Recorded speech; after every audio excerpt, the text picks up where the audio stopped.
네, 안녕하세요. 로스쿨 살아남기 5번째 영상입니다. 이번 주제는 저번 자소서에 이어서 면접을 잘 보는 법에 대해서 한번 이야기를 나눠보고자 합니다. 로스쿨마다 집단 면접, 다대다 면접, 서면 면접 등 면접 방식은 제각기 다르지만 결국 중요한 근본적인 틀은 하나로 통하는 것 같거든요. 이에 대한 생각을 한번 말해보고자 합니다. 저는 일단 집단 면접 그리고 서면 면접 등을 모두 경험해봤기 때문에 결국 면접을 잘 보는 사람은 집단이든 서면이든 다 똑같고 원리는 비슷하다고 느꼈습니다.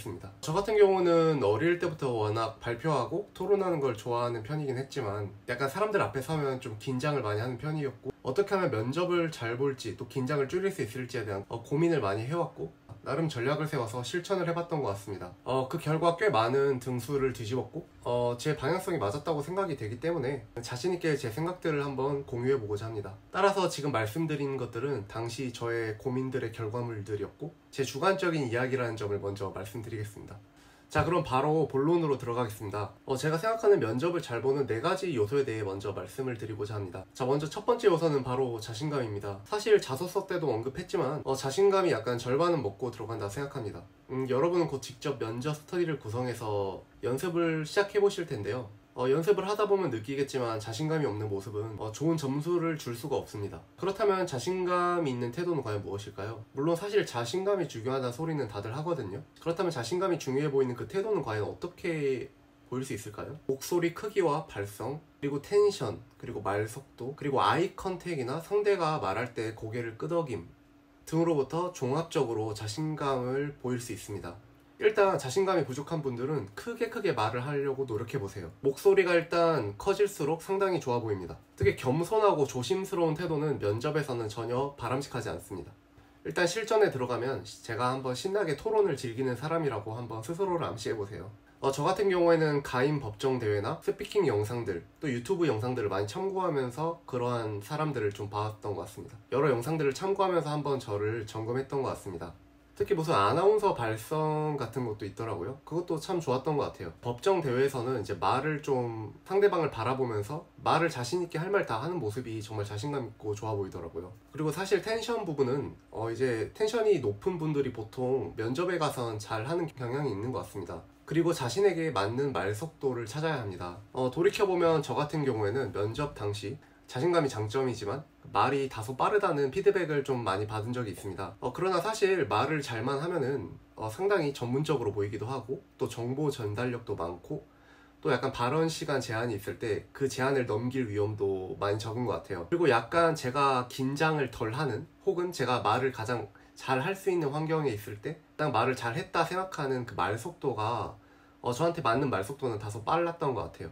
따라서 굳이 제 스타일을 바꾸려고 하지 않았습니다. 특히 말을 할 때 제 템포나 저만의 리듬이 있잖아요. 저는 조금 빠른 말 속도를 유지하는 게 가장 텐션이 좀 유지가 되고 좋았던 것 같습니다. 반대로 느리게 말씀하시는 분들 중에서는 상당히 온화해 보이고 또 균형 있어 보이고 또 인품이 좋아 보이는 그런 효과도 있더라고요. 반면 저 같은 경우에는 그렇게 말을 했으면 오히려 저한테 안 어울렸을 확률이 높은 것 같습니다. 따라서 각자 자신에게 맞는 말 속도를 찾아서 그 스타일을 유지했으면 좋겠습니다. 이건 정말 사람마다 다른 부분이기 때문에 어떤 말 속도가 빠르다, 느리다 정답은 정해져 있지 않는 것 같습니다. 그러나 너무 빠르거나 너무 느린 것도 문제가 되겠죠. 항상 적당히가 중요한 것 같습니다. 두 번째로 면접의 중요한 요소는 바로 시뮬레이션 하기입니다. 모든 상황이 저의 예측 가능성 안에 있어야 됩니다. 특히 돌발 상황까지도 예상하고 있어야 됩니다. 교수님이 가끔 던지는 예상치 못한 질문이나 제 생각을 벗어난 뭔가 상황이 발생하면 보통 당황하거나 약간 생각이 느려지기 마련입니다. 그러한 상황을 분명 맞닥뜨릴 경우가 많거든요. 저는 다 예상하고 갔다 생각하지만 교수님이 꼭 예상치 못한 질문을 던질 때가 많아요. 저 같은 경우는 문제를 풀다가 이제 서면 면접이었는데 관련 문제의 제목을 지어보라는 말씀을 갑자기 하시더라고요. 아니면 다른 제목을 한번 지어보라. 일단 문제에서부터 제목을 지어보라였는데 저는 상당히 좀 어려웠던 것 같아요. 그리고 약간 현장에 갔을 때 교수님이 다른 제목은 없냐고도 물어보기도 하시고 저 같은 경우는 어려웠던 질문이 이제 면접을 되게 잘 진행했다고 생각했는데 마지막에 사회적 약자를 돕는 데 있어서 기업이 그 일을 하는 거랑 국가기관이 그 일을 하는 거랑 무엇이 더 나을까 저한테 물어보시는 겁니다.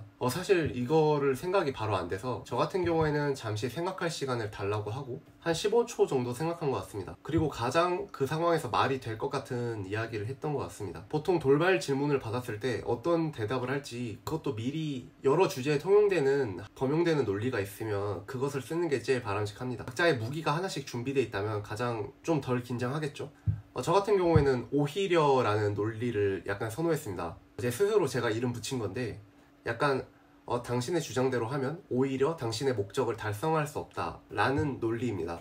예를 들어 기업이 공익을 추구하는 주장이 있고 기업이 사익을 추구해야 된다는 주장이 있습니다. 무엇이 더 바람직한가에 대한 이야기를 만약에 한다면 기업은 사익을 추구하는 게 바람직하다고 주장을 한다면 이제 기업이 공익을 추구하는 것에 대해서 까야겠죠. 그렇다면 이제 오히려 논리를 만약에 여기에 적용을 한다면 기업이 공익을 추구한다면 오히려 공익을 달성할 수 없다 이렇게 되는 겁니다. 왜냐하면 기업이 공익을 추구하면서 사익을 줄이게 되면 기업은 기업 자체의 수익성이 줄어들고 그렇다면 기업을 시작하려는 사람들이 사회에 줄어들게 되고 기업이 줄어들면 결국 근로자를 고용할 기업들이 사라지게 되어 근로자 또한 불리해진다.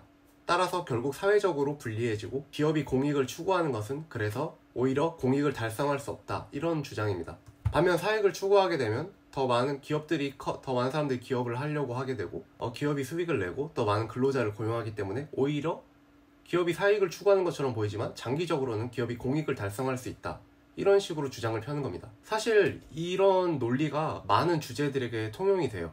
그렇기 때문에 저는 항상 돌발 질문을 받으면 오히려 상대의 주장대로 하면 장기적으로는 상대의 의견대로 되지 않는다. 혹은 단기적으로는 상대의 의견처럼 되는 것처럼 보이지만 장기적으로는 그렇지 않다. 라는 생각을 한번 계속 하려고 했던 것 같습니다. 오히려 논리를 상당히 많이 썼고 되게 논리적으로 보일 수 있기 때문에 저는 이 논리를 상당히 추천합니다. 가면 어떻게 대기를 해야 될지, 또 이때는 뭘 해야 될지, 또 얼마나 쓸지, 또 들어가면 인사는 어떻게 해야 될지, 교수님의 눈을 어떻게 바라보고 어떻게 고개를 끄덕일지, 또 말 속도는 어떻게 유지할 것인지 이런 것들을 다 시뮬레이션 안에 있어야 됩니다. 또한 저 같은 경우에는 스스로 프로페셔널한 변호사를 약간 연기하려고 했던 것 같습니다. 나는 전문적이다. 면접장에 들어간 순간 우리 모두는 연기자가 됩니다. 평소 자신감이 없는 사람이거나 면접을 못하는 사람이더라도 교수님 앞에서는 면접을 잘하는 사람처럼 보여야 되고 자신감이 넘치는 사람처럼 보여야 됩니다. 또 스스로 능력이 부족하다 생각되어도 교수님 앞에서는 능력이 출중한 인재인 척을 해야 됩니다. 저 또한 최대한 그렇게 연기를 하려고 했던 것 같습니다. 그리고 보통 딜레마 문제를 많이 물어보시거든요. 트롤리 딜레마부터 시작해서 무슨 그런 거 있잖아요. 기차가 가는데 한 사람을 밀어서 여러 사람을 살릴 수 있으면 그 사람 밀 것인가 아니면 말 것인가 뭐 이런 상당한 딜레마 문제가 많이 나와요. 저 같은 경우에는 예전 학교에서 유괴범과 형사가 동시에 병원으로 왔는데 당신이라면 누구를 살릴지 약간 이런 딜레마 문제를 물어보시기도 했습니다. 유괴범을 살린다면 지금 잡혀있는 아이의 위치를 알 수가 있고 만약 유괴범을 살리지 않으면 아이의 위치는 영영 찾을 수가 없고 형사를 살린다면 그 형사는 살아나서 더 많은 사람들을 살릴 수 있겠죠. 이럴 때 교수님들이 원하는 정답은 없습니다. 그래서 너무 창의적으로 대답하려고 하지 마시고 어떤 주장을 선택하든 다 맞는 말이거든요. 다만 근거만 잘 되면 됩니다. 예를 들어 제가 만약에 형사를 살리는 입장을 선택한다면 약간 공리주의적인 입장에서 이 형사는 더 많은 범인들을 잡을 수 있기 때문에 형사를 살리는 편이 결국 사회에 도움이 된다 이렇게 얘기하면 이것은 공리주의적인 입장에선 상당히 맞는 말입니다. 하지만 나는 유괴범을 살리겠다는 말을 선택을 하면 만약 형사가 의식이 있다면 형사는 당장 저 유괴범을 살려라, 나 대신 저 유괴범을 살리라고 말을 했을 것입니다. 그게 진정 형사가 바라는 것일 것이다 라는 주장도 가능하겠죠. 이것은 약간 형사의 의도를 생각해서 대답한 것이 되겠죠. 사실 그래서 정답은 없다 생각합니다. 대신 너무 창의적인 이야기들, 기차가 오고 있는데 사람을 밀어서 나머지 사람들을 살릴 수 있다면 사람들이 기차가 오는지 모르고 일을 하고 있고 어떠한 사람을 밀어서 기차를 막을 수 있다면 그 사람을 밀 것인가 라는 질문을 했을 때 교수님의 대답은 민다 혹은 밀지 않는다 뭐 둘 중 하나라고 보통 예상을 하시겠죠. 그리고 교수님들은 어떤 대답을 하든 점수를 줄 준비가 되어 있습니다. 그 근거만 맞으면. 어떤 경우는 책상에 그 약간 예상 대답을 정리한 점수표도 있다고 해요. 그런데 약간 나는 창의적으로 보이고 싶어서 나는 밀지 않겠습니다. 대신 소리를 지르겠습니다.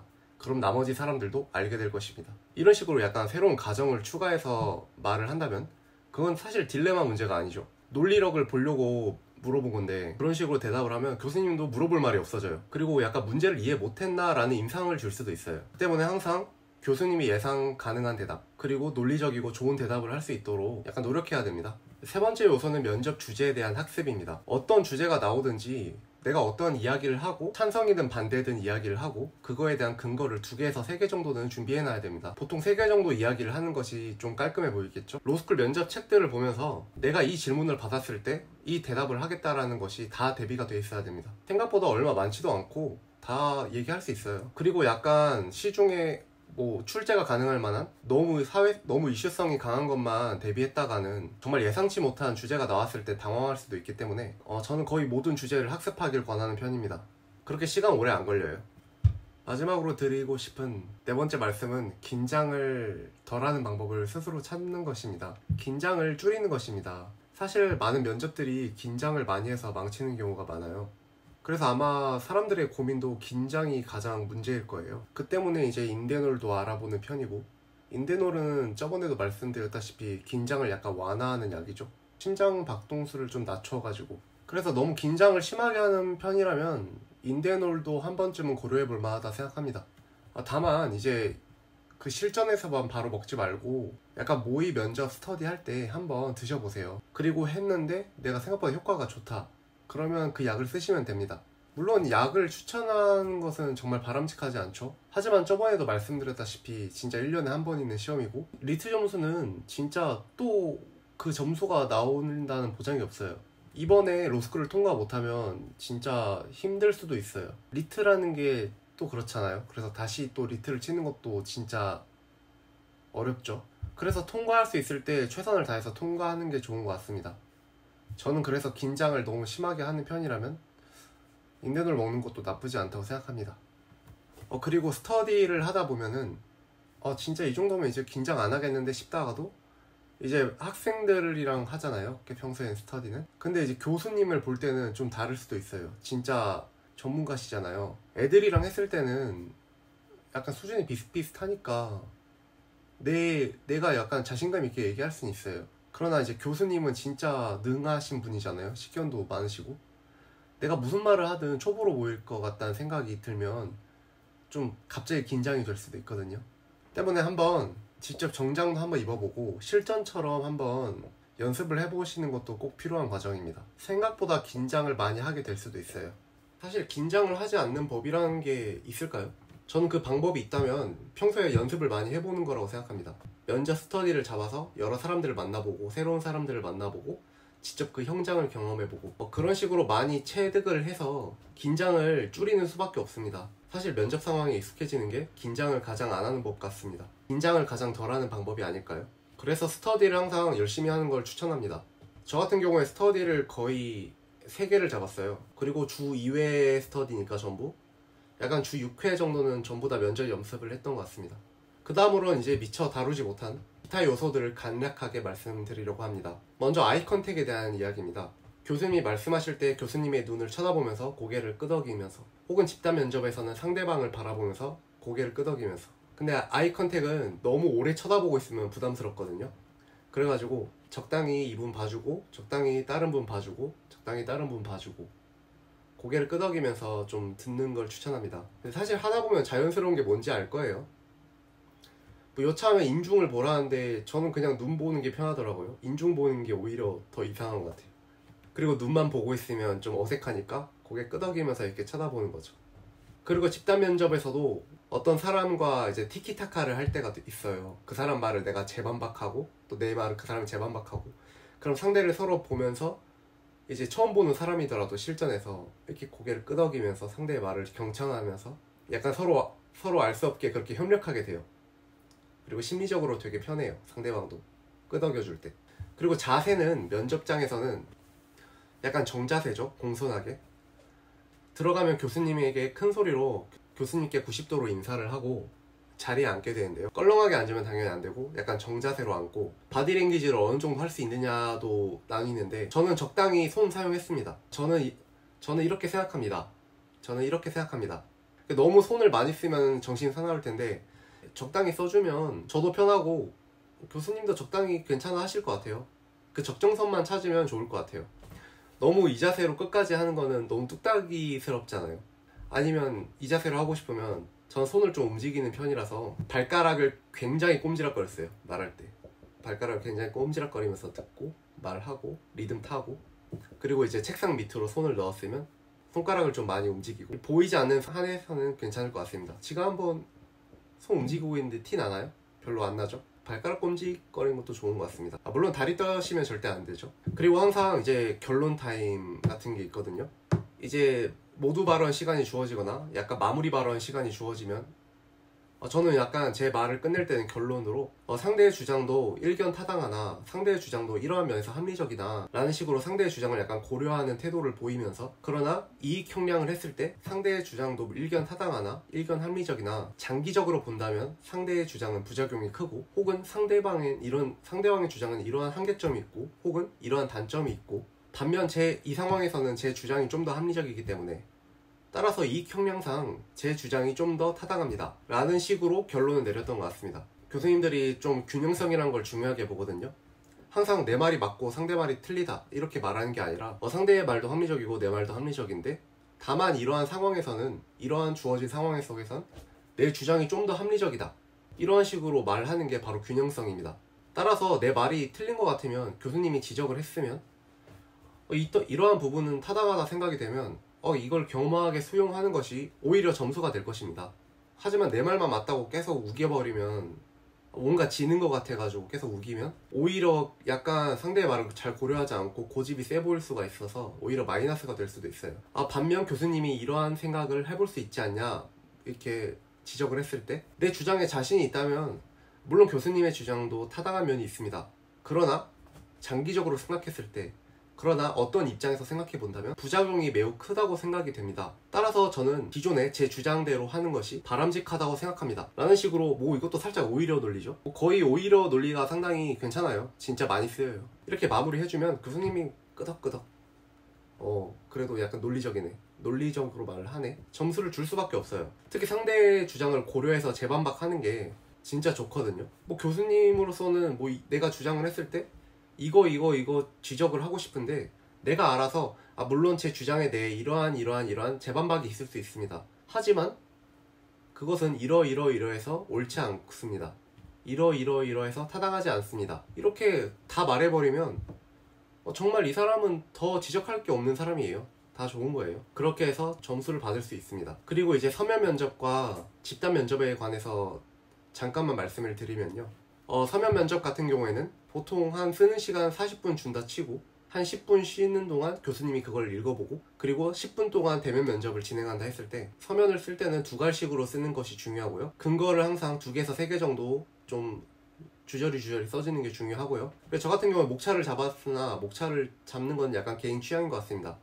하지만 목차를 잡았을 때 좀 깔끔해 보이고 또 양도 어느 정도 불려 보일 수 있기 때문에 저는 목차 잡는 거 추천합니다. 그리고 약간 상대의 주장을 예상해서 재반박하는 글까지 써주면은, 그리고 이렇게 결론으로는 물론 둘 다 타당하나 이익 형량상 내 주장이 좀 더 타당하다 이런 식으로 마무리를 해주면은 정말 더 손댈 게 없는 완벽한 답안이 될 것 같습니다. 그리고 제가 쓴 답안을 교수님이 10분간 읽어보면서, 대면 면접을 10분간 들어가서 이제 교수님 3명 앉아있고 제가 만약에 하게 되잖아요. 그러면 약간 예상이 돼요. 내가 이렇게 썼는데 여기서 이런 걸 지적할 수 있지 않을까? 왜 이렇게 생각을 했나? 이런 것들을 미리 예상해서 대답을 할 수가 있어요. 저는 10분간 대기를 하면서 교수님이 이 부분에 이렇게 질문을 하겠지, 저 부분에서 어떻게 이런 질문을 하겠지, 또 어떤 추가 질문을 던질 수 있겠지, 예를 들어서 ESG 경영에 대해서 주제가 나오면은 교수님이 물어볼 게 이런 거밖에 없어요. 기업이 사회적인 의무를 다하는 게 중요하냐, 아니면 수익을 내는 게 중요하냐, 경제성 vs 사회성이죠. 항상 면접 주제는 이렇게 모 대 모, 두 가치가 충돌되는 이야기로 시작돼요. 그러면 내가 경제성을 선택했다면 경제성에 대한 찬성 근거들을 이야기하고, 반대로 사회성에 대한 부작용들을 이야기하면서 이걸 까주시기만 하면 돼요. 정말 할 말 많아요. 또 교수님도 그걸 물어볼 거예요. 뻔하죠. 물어볼 만한 거. 경제성에 대해, 경제성과 사회성이 있으면 무엇이 좀 더 중시돼야 되는가, 이런 거 물어볼 수밖에 없잖아요. 그러면 이제 10분간 대기하면서 속으로 계속 그거 약간 이렇게 생각하고 있는 거예요. 이렇게 물어보면, 저는 이렇게 생각합니다. 네, 저는 경제적인 것이 우선이라 생각합니다. 첫째는 이러하고 둘째는 이러하기 때문입니다. 물론 사회성을 중시해야 되는 입장에서는 뭐라고 이야기할 수 있습니다. 하지만 오히려 생각하면, 장기적으로 생각했을 때 뭐뭐뭐는 사회성을 달성할 수 없습니다. 오히려 경제성을 추구하는 입장이 사회성까지 달성할 수 있을 확률이 높습니다. 따라서 사회성을 이야기하는 뭐뭐뭐 의견은 일견 타당해 보이나 장기적으로는 부작용이 있고 이익 형명상 경제성을 추구하는 것이 좀 더 바람직합니다. 이런 식으로 마무리를 할 수가 있죠. 실제로 저가 면접을 했을 때 약간 예상한 질문들이 다 나왔고 저도 되게 신나서 그냥 제가 준비한 대답 다 이야기했거든요. 그게 대기하면서 10분 안에 생각해낸 거예요. 약간 이제 속으로 계속 중얼중얼 거리면서 좀 제 답을 외웠습니다. 면접관분도 굉장히 상대의 주장까지 잘 고려해서 잘 대답해 주신 것 같다. 균형성 있어 보인다.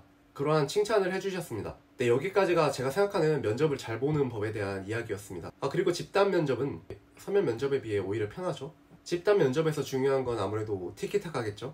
그리고 좀 더 뭔가 내가 준비할 시간이 편해요. 다른 사람이 말할 동안에. 보통 집단 면접 같은 경우에는 어떤 한 학교를 예로 들면 모두 발언을 돌아가면서 먼저 하게 되고, 두 번째로는 상대가 이제 말했던 것에 대한 재반박을 하게 되고, 마지막으로는 마무리 발언을 할 수 있는 기회를 주는 학교가 있다고 치면은 모두 발언 때는 먼저 두 갈식으로 저는 뭐뭐뭐에 찬성합니다, 혹은 저는 뭐뭐뭐에 반대합니다.